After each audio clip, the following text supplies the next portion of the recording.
Welcome to this DaVinci Resolve Fusion node breakdown. Today's node is the Render 3D node. So we're going to jump into Fusion where we've got a little setup, and all I've got is a camera with our Merge 3D. I've got three shapes going on, our plane, a little sphere, a square. I've got a spotlight and an ambient light going. So in order to be able to see all this, to see what's going on, we can't bring this our media out. That's not how this works. We need to be able to render all this 3D stuff. So with that, we use a Render 3D node. So you can either go ahead and grab a Render 3D node from up here. Alternatively, you can hit Shift Space and type Render 3D. Render 3D. We've got a Render 3D node. So in order for this to work, we need to go from our merge to our primary input. And the only other input you have on your Render 3D node is an effects mask, which operates the same as all other masks inputs on our nodes. Meaning you put in a shape, you can mask out that area. So once we bring this into our display, we can see our rendered area. Now I'm going to, before I begin, I'm going to, let's go back here. And you notice we see our camera. And this render node sometimes gets a little glitchy. And if you start changing your render settings, your camera will disappear. It's still there and operates, but you can't see your actual camera gizmo, and you won't be able to see your frustum and where your focus area is. So that's why I went ahead and set this, because once we get to talking about our focus area and everything within our render node, we're not going to be able to adjust this. We're going to have to keep re-adding a camera 3D node. So within our render node, up here you have your camera input, and by default, if you only have one camera, it's just going to default to that one camera. If you have multiple cameras, you can select them here, and this is animatable, so you can keep switching cameras. Your eye right here, it's set on mono. We also have left, right, and stack, and these are for our stereo cameras. And down here for our render type, it is set at software render as default, and I'm not going to change this yet. I'm going to skip down here to lighting. So in order to be able to see our lighting, first we want to make sure our merge node is set to pass through lights. In our render node, if we want to see lighting, we have to select the lighting. And if we want to see shadows, we have to select shadows. I don't know why these aren't checked by default, but you have to go ahead and turn them on to be able to see your lighting and your shadows in your render node. Now for your output channels, these are just what channels are being output through your render node. And by default, we have RGBA. So if I turn it off, you can see we're no longer rendering that. We also have all additional channels that you can push out if you want to push out. So if you want to push out your Z, your coverage, your background color, your normal, your texture coordinates, object ID, material ID, world position, your vector, and your back vector, you can. So back to render type. So by default, we're using software render, and this software render is using your CPU. It is not using GPU. And per the manual, apparently, it says your shadows are better in software mode, but those do not look better to me. And depending on what graphics card you're using, they will or won't be better. So I can guarantee with my graphics card, I run a 4090, they are going to be better. But before we select this hardware render, we have hardware UV render. And what this hardware UV render is doing is going to render your 3D for UV texturing. So this is all this is doing, is outputting hardware UV render for texturing. So let's go ahead and switch back to software render so we can see the difference once we switch. So right now we're on software render running CPU. And if I go to hardware render, you can see on my GPU, those shadows just got nicer. And this is because hardware render allows you to anti-aliasing. So basically when we go to software render, that's what this is. These little jagged lines are your aliasing. And your hardware render gives you settings for anti-aliasing. Now this is going to be different for every GPU that you have in your computer, and it's going to operate different. And also you may want to make sure you're saving regularly, because this has a habit of breaking down. So let's jump back into our Merge 3D node and see if we still have our camera. And we do. Our camera is still there. Nice. So under your hardware render, you have your output channels as well. And we have this anti-aliasing. And you can select what channel and what type of aliasing for that channel. And this doesn't mean you're only doing that channel. If we happen to have Z channels or normals, or we're pushing any of this data, we can also add our settings to these channels. So this isn't one or none. This is for each channel what the setting is. So I can switch to my Z channel and change my setting. I can switch to my normals and change my setting. But let's go back to RGB and A because it's the only channel we have.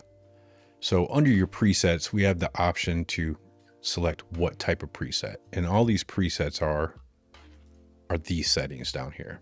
So if I select auxiliary, in auxiliary, you can see what presets we are using, even look like they're the same, but you can change these presets. So under your enable anti-aliasing, you can enable it whether you're on low Q or high Q. So I can turn it on and turn it off for my low Q. Under the actual presets, you can select what preset you are using, even though we selected it up here. For your super sampling, under your low Q, you can define what your sampling rate for your low Q is, and then you can define your high Q sampling rate. Now, mind you, once you start increasing these, you might make sure you save before you start increasing these, because these are going to affect your computer speed and your ability to play everything back. Under here, we have our filter type, and this is the same filter types that we use on all other nodes. And this is just what filter is being applied to the anti-aliasing. And then your tweak width, if I zoom in here, we may or may not see this taking effect. If I minimize it, you can see some of that anti-aliasing came back in. If I maximize it, you can see it made it a little softer. And down here, you can change your multi-sampling rate for your low Q and your high Q. This is just a matter of playing with them and getting the right sample rate and sample count. Just kind of how like we do in any other 3D software, like Blender, and we're changing that sample rate to see what gets us the best result. This is exactly what these sample rate settings are doing for you. And down here, we have the same lighting effect. And under here, our maximum texture depth. You have integer 8, integer 16, float 16, and float 32. And this is just the depth rate you're going to be rendering your textures as. So the higher, the better, the lower, the worse. For your transparency, we have 3 options for how your render treats your transparencies, but we really don't have any transparencies in here. But say you had a glass cube, or you had a window looking through a window, and then another glass cube, you had multiple levels of transparency. This is going to dictate whether and how your render is going to see through all those transparent layers. So under Z buffer, it's going to order your transparencies correctly, but it might not see through all of them correctly. So you might see through this first glass cube, but not be able to see through your next glass sphere. If we use sorted accurate, it's going to sort them correctly, and it's going to render your transparencies perfectly fine with no issues. And for quick sort, this is primarily for when we use particles. So quick sort helps kind of sort and see through those particles correctly. So we'll switch that to Z buffer fast. And under our shading model, we just have smooth. We have flat. So if there's actual textures, if these were textured and we switched to flat, it would just look like this with the colors we assigned within the individual nodes. And we have the option to view wireframe and wireframe anti-aliasing if we're looking at the wireframes. So our accumulation effects. And right now we only have one accumulation effect, and that's going to be our depth of field. So let's double check and see if our camera is still there. It is. Let's go back and let's go ahead and enable our accumulation effects. And now, mind you, these are only available under the hardware renderer. You don't get depth of field under the software renderer. So as we see, once we select that, we got the ability to enable our one accumulation effect, which is depth of field. And maybe Fusion will add more, not sure, but right now it's just depth of field. So as you can see, our depth of field just changed. So our little cube here is a little out of focus because on our camera node, if we go back there and look, our camera node's still there. This is where I had our focus point. So if I go back to render and I change the quality, I can increase the quality of that blur, or I can decrease the quality. And under amount of depth of field blur, I can increase it, or I can decrease it. And so this all comes back to our camera node. So right in here, we have our focal length and we have our focal plane. So if I change our focal plane, we can change where that is focusing on.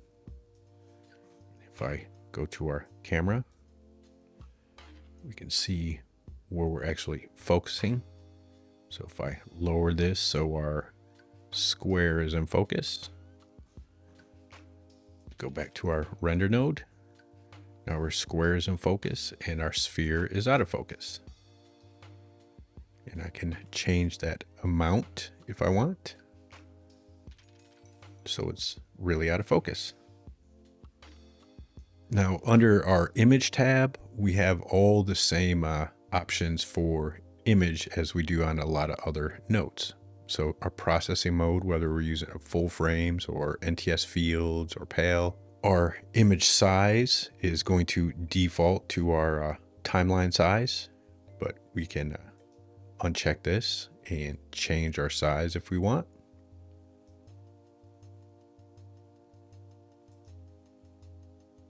And right here, we have options for your domain. And if we select this auto crop data window, it's just going to kind of auto crop and save us some data and not attempt to render stuff outside of our domain of definition, which is this little dotted white line right here. Our domain overscan allows us to increase our domain of definition without actually rendering it. It renders it, but it's not viewable. If, say, over here I had another object that I wanted reflected on here, if I scan it now, that object may or may not render and be reflected correctly.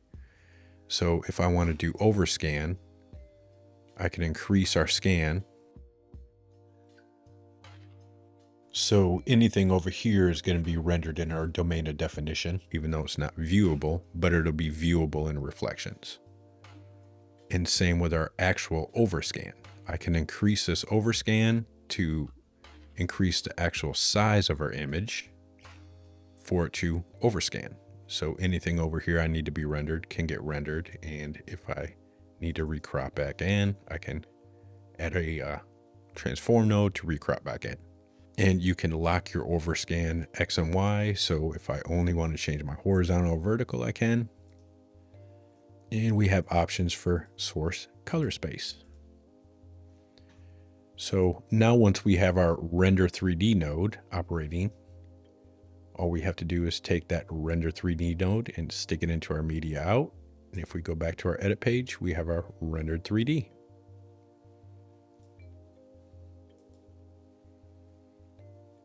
And let's see if our camera's still there. It is. Beautiful. Yeah, just mind you, that is a glitch and sometimes it'll disappear. So that is the render 3D node. I will see you in the next node breakdown.